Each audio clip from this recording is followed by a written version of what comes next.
याचना नहीं अब रण होगा। नमस्कार, हमारी खास पेशकश में आपका स्वागत है। आपके साथ मैं हूं राज ठाकुर। हमने तुम्हें बुद्ध दिया था, तुमने हमें युद्ध दिया है। 1962 में हिंदी चीनी भाई भाई का नारा देकर तुमने विश्वासघात किया था। अब हमारे सैनिकों पर हमला करके तुमने साबित कर दिया कि तुम भरोसे के लायक ही नहीं हो। हम बहुत कह चुके, शांति से लौट जाओ, शांति दूत को युद्ध के लिए मत उकसाओ। अब याचना नहीं रण होगा।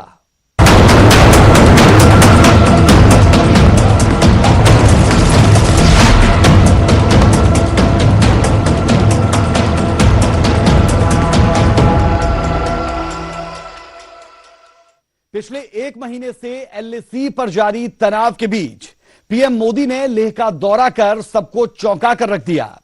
मोदी का सीमा पर जाना यह दिखाता है कि देश के 130 करोड़ लोग अपने शूरवीरों के साथ कंधे से कंधा मिलाकर खड़े हैं। मोदी की ललकार में कहीं भी चीन का नाम तो नहीं था, लेकिन उसकी गूंज बीजिंग तक साफ सुनाई दी। भारत माता की जय, वंदे मातरम, वंदे। दिल थाम कर सुन ले ड्रैगन, लद गए तुम्हारे विस्तारवाद के दिन। ये नए भारत की हुंकार है। हम बांसुरी बजाने वाले कृष्ण और सुदर्शन चक्रधारी कृष्ण दोनों को पूजते हैं। बात सिर्फ इतनी है, छेड़ोगे तो छोड़ेंगे नहीं। भारत माता की। प्रधानमंत्री नरेंद्र मोदी वैसे तो हमेशा अपने चौंकाने वाले फैसले के लिए जाने जाते हैं, लेकिन इस बार उन्होंने कुछ ऐसा किया जिससे हर कोई हक्का बक्का रह गया। किसी को कुछ समझ में नहीं आ रहा था कि ऐसे वक्त में जब एलएसी पर दोनों देशों के सैनिक आमने सामने हैं, देश का मुखिया अपने जवानों से मिलने फॉरवर्ड पोस्ट पर पहुंच गया।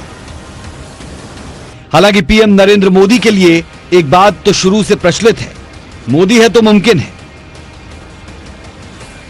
खैर, मोदी के इस दौर से जहां भारतीय शूरवीरों का जोश हाय है, तो चीन की घिग्गी बंधी हुई है। लेह से करीब 3000 किलोमीटर दूर शी जिनपिंग की धड़कनें अभी भी तेज होंगी। पीएम मोदी की एक एक बात जिनपिंग के दिल पर चोट कर रही होगी। हम ये भी जानते हैं कि शांति निर्बल कभी नहीं ला सकती। समुद्र तल से करीब 11,000 फीट की ऊंचाई से नरेंद्र मोदी ने वैसे तो चीन का एक बार भी नाम नहीं लिया, लेकिन बिना नाम लिए जिनपिंग को वो आईना दिखा दिया जिसे वो कभी देखना नहीं चाहता। लेकिन नए भारत का इस बार मैसेज साफ है। हम वो लोग हैं जो बांसुरी धारी कृष्ण की पूजा करते हैं, तो हम वही लोग हैं जो सुदर्शन चक्रधारी कृष्ण को भी आदर्श मान करके चलते हैं।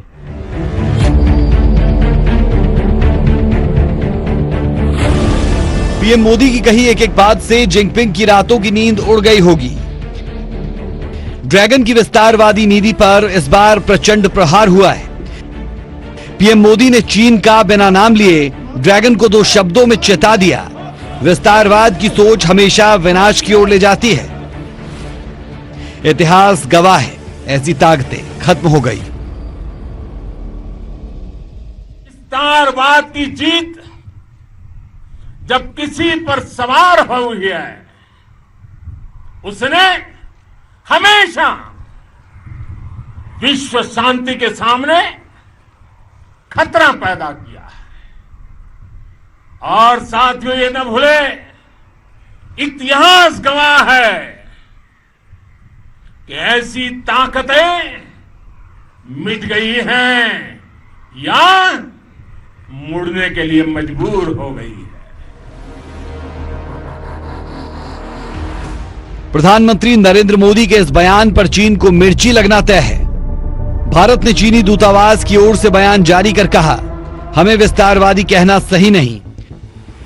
तो वहीं चीनी विदेश मंत्रालय के प्रवक्ता ने एक बार फिर वही रटा रटाया जवाब दिया, मामले को शांति से सुलझा लेंगे। गलवान घाटी में हुई हिंसक झड़प और चीन की धोखेबाजी पर भी पीएम मोदी जमकर बरसे। अपने दुश्मनों को खुली चेतावनी देते हुए कहा, हर आक्रमण के बाद भारत और मजबूत होकर उभरा है।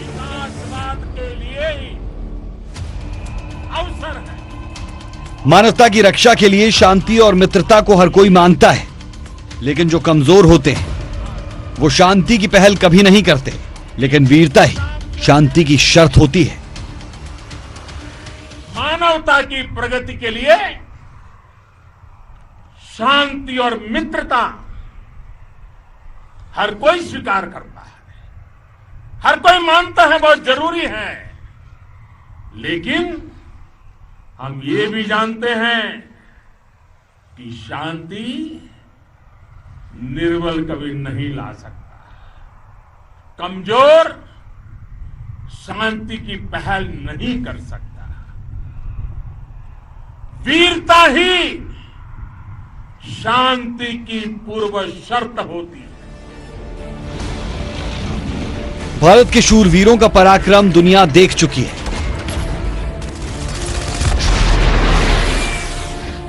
गलवान में चीन की चाल उस पर कैसे भारी पड़ी, इसकी चर्चा भी खूब हुई। हां, यह ठीक है कि चीन की धोखेबाजी से हमने अपने 20 जवानों की शहादत दी, लेकिन हमारे शूरवीरों ने दुश्मन का वो हश्र किया जिसे सोचकर चीनी सैनिकों के रोंगटे खड़े हो रहे होंगे। लेकिन जैसा कि चीन की ये हमेशा से नीति रही, वो इस बात को कभी स्वीकार नहीं करेगा कि इस हिंसा में उसके कितने सैनिक मारे गए। वहीं भारत अपने सैनिकों की शहादत को बड़े ही गर्व से स्वीकार करता है। पीएम मोदी जब लेह पहुंचे तो उन्होंने उस अस्पताल का भी दौरा किया जहां गलवान हिंसा में घायल सैनिकों का इलाज हो रहा है। यह तस्वीर दुनिया के लिए एक नजीर है कि कैसे इतने बड़े मुल्क का एक मुखिया अपने वीर जवानों के साथ ऐसे खड़ा है जैसे कोई अपना सगा होता है। पीएम मोदी लेह में करीब 4 से 5 घंटे तक रहे, जहां उन्होंने सैन्य तैयारियों की समीक्षा से लेकर सेना के मनोबल बढ़ाने तक में कोई कोर कसर नहीं छोड़ी। बता दें, नरेंद्र मोदी का यह दौर इतिहास के पन्नों में हमेशा के लिए छप गया है। Bureau report, news 18।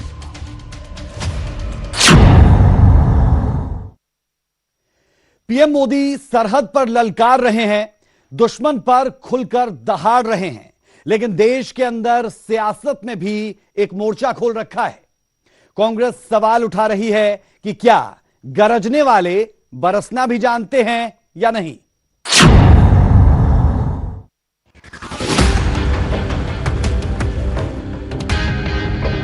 भारत माता की।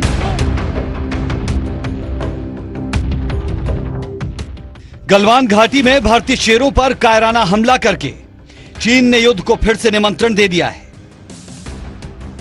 यह सब उस वक्त में हो रहा है जब दुनिया भगवान बुद्ध को याद करते हुए धर्म चक्र दिवस मना रही है, क्योंकि आज ही के दिन महात्मा बुद्ध ने अपने पहले 5 शिष्यों को प्रथम उपदेश दिया था। बुद्ध ने दुनिया को अहिंसा और शांति का पाठ पढ़ाया, लेकिन जिस देश को भारत ने बुद्ध दिया वो हम पर एक और युद्ध थोपने पर आमादा है। आइए आपको भारत के प्रधानमंत्री के 2 संबोधन सुनाते हैं। एक में वो दुनिया को बुद्ध का संदेश सुना रहे हैं और दूसरे में ठीक एक दिन पहले अपने पड़ोसी को यह बता रहे हैं कि बुद्ध की यह धरती अगर शांति और अहिंसा का संदेश दे सकती है तो जरूरत पड़ने पर विस्तारवादियों का मुंह भी तोड़ सकती है। Buddhism teaches respect for people, respect for the poor, respect for women, respect for peace and non-violence. Therefore, the teachings of Buddhism are the means to a sustainable planet. इतिहास गवाह है कि ऐसी ताकतें मिट गई हैं या मुड़ने के लिए मजबूर हो गई है।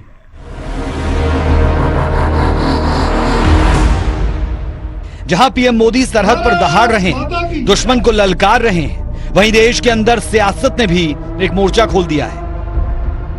पहले कांग्रेस नेता मनीष तिवारी ने ट्वीट किया कि जब इंदिरा गांधी लेह गई थी तो पाकिस्तान के 2 टुकड़े हो गए थे। देखते हैं पीएम मोदी क्या करते हैं। इसके बाद राहुल गांधी की टिप्पणी आई कि सरकार लद्दाख के लोगों की आवाज सुने। देशभक्त लद्दाखी चीनी घुसपैठ के खिलाफ बोल रहे हैं, चिल्ला चिल्ला कर आगाह कर रहे हैं। सरकार को लद्दाख के लोगों को नजरअंदाज करना महंगा पड़ेगा। वहीं कांग्रेस प्रवक्ता कपिल सिब्बल ने अब केंद्र के खिलाफ खुलकर मोर्चा खोल दिया है। कपिल सिब्बल का कहना है कि अब ना तो मौसम हंसी रहा और ना सफर सुहाना रहा, इसीलिए पीएम को राजधर्म निभाना चाहिए और देश को सच बताना चाहिए। आर्मी के जनरल हैं, जो सैटेलाइट इमेजरी दिखाती है वो साफ तौर पे ये दिखाती है कि चीनियों ने इस पार LAC के इस पार आकर कब्जा करने की कोशिश की और कब्जा किया। जाहिर है सरहद पर तनाव के साथ देश के अंदर उठते सवालों के बीच सरकार पर दबाव बहुत है। अगर ड्रैगन LAC पर अपने वायदे के मुताबिक पीछे नहीं हटा तो परिणाम भयंकर हो सकते हैं।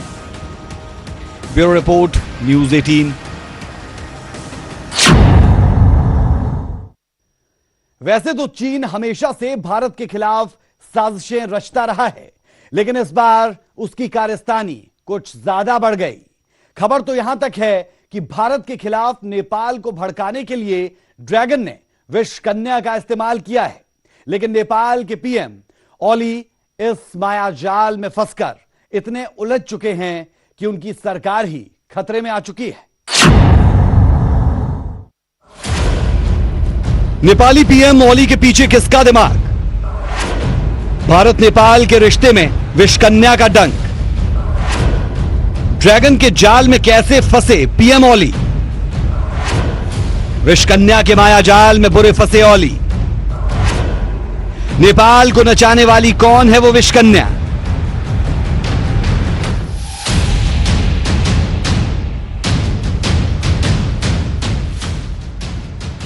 भारत और नेपाल का पारिवारिक रिश्ता इन दिनों अपने सबसे बुरे दौर से गुजर रहा है।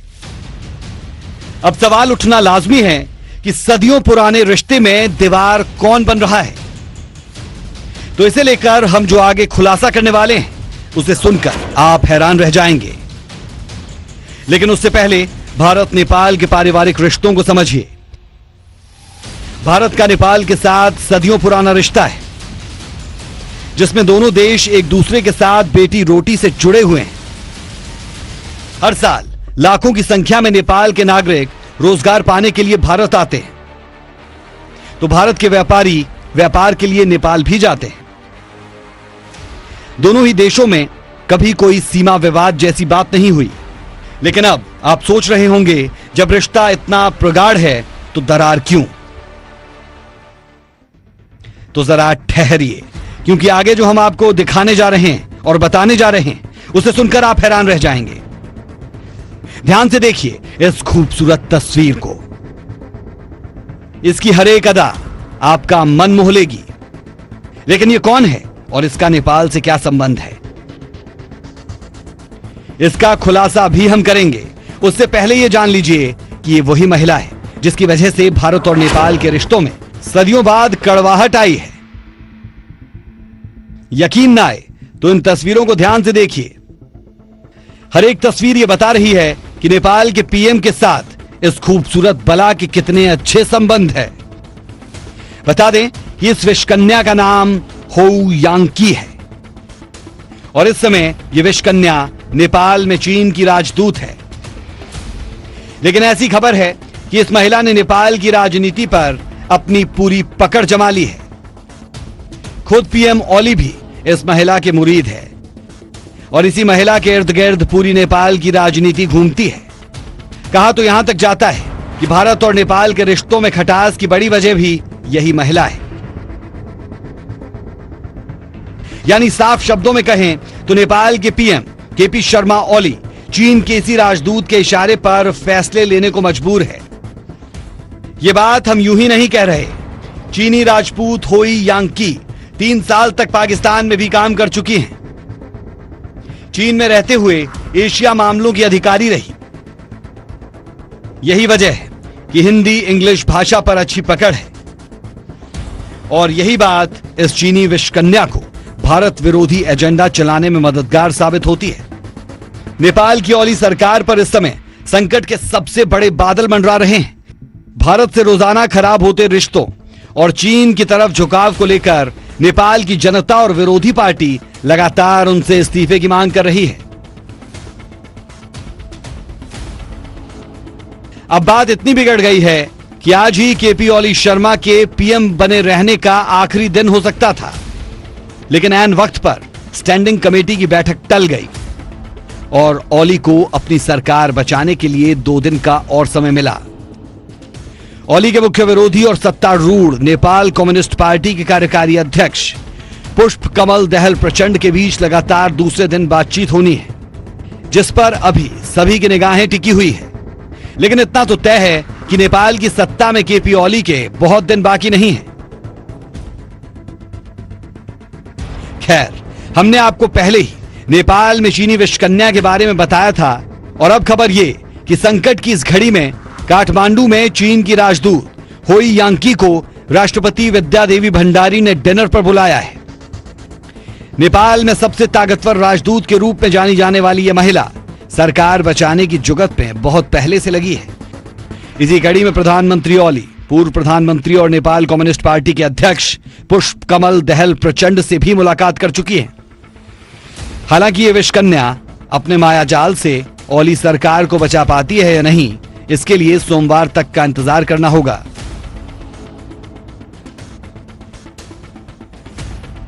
Bureau report, news 18।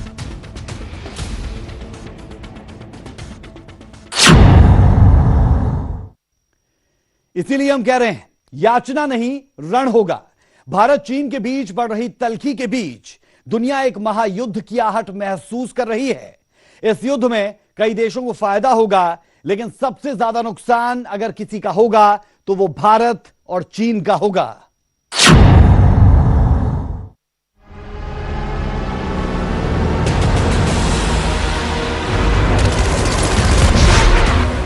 रूस और कनाडा के बाद सबसे बड़ा देश है चीन। चीन का कुल एरिया 57,06,961 वर्ग किलोमीटर में फैला है। चीन की 22,117 किलोमीटर लंबी सीमा 14 देशों से लगती है। यह दुनिया का पहला ऐसा देश है जिसकी सीमाएं सबसे ज्यादा देशों से मिलती है और इन सभी देशों के साथ चीन का किसी ना किसी तरह का सीमा विवाद चल रहा है। 6 ऐसे देश हैं जिन पर चीन का कब्जा है: पूर्वी तुर्किस्तान, तिब्बत, इनर मंगोलिया या फिर कहें दक्षिण मंगोलिया, ताइवान, हांगकांग, मकाऊ। ये वो देश हैं जिन पर चीन ने कब्जा कर रखा है या इन्हें अपना हिस्सा बताता है।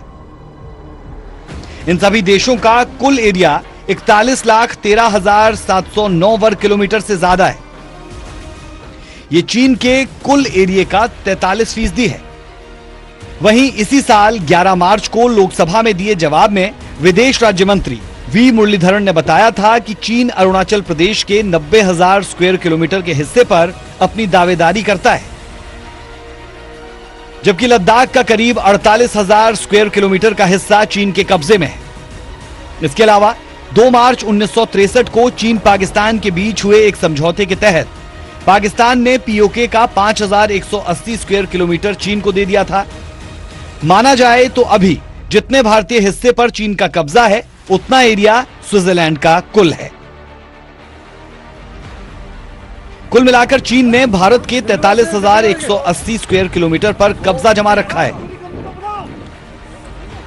जबकि स्विट्जरलैंड का एरिया 41,285 स्क्वायर किलोमीटर है।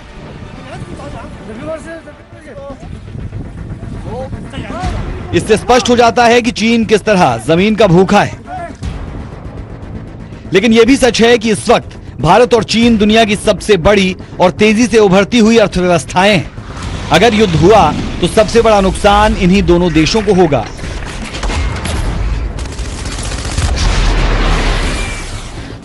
यह युद्ध केवल 2 देशों का युद्ध नहीं रहेगा, इसमें चीन के रणनीतिक साथी पाकिस्तान का कूदना तय है, क्योंकि कश्मीर और बांग्लादेश को अलग किए जाने की बड़ी टीस उसके मन में है।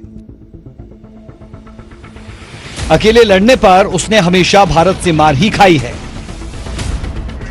इसीलिए वो इस मौके का फायदा जरूर उठाएगा।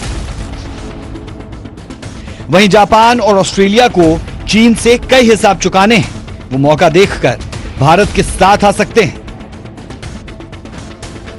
उधर अमेरिका में चीन के खिलाफ गुस्से को देखते हुए अमेरिकी राष्ट्रपति डोनाल्ड ट्रंप भारत का साथ दे सकते हैं। हां, इजरायल खुलकर भारत के समर्थन में आ सकता है, लेकिन रणभूमि भारत और चीन ही होगा, तो नुकसान भी इन्हीं दो मुल्कों का होगा और यह लड़ाई दोनों देशों को 100 साल पीछे धकेल देगी। Bureau report, news 18।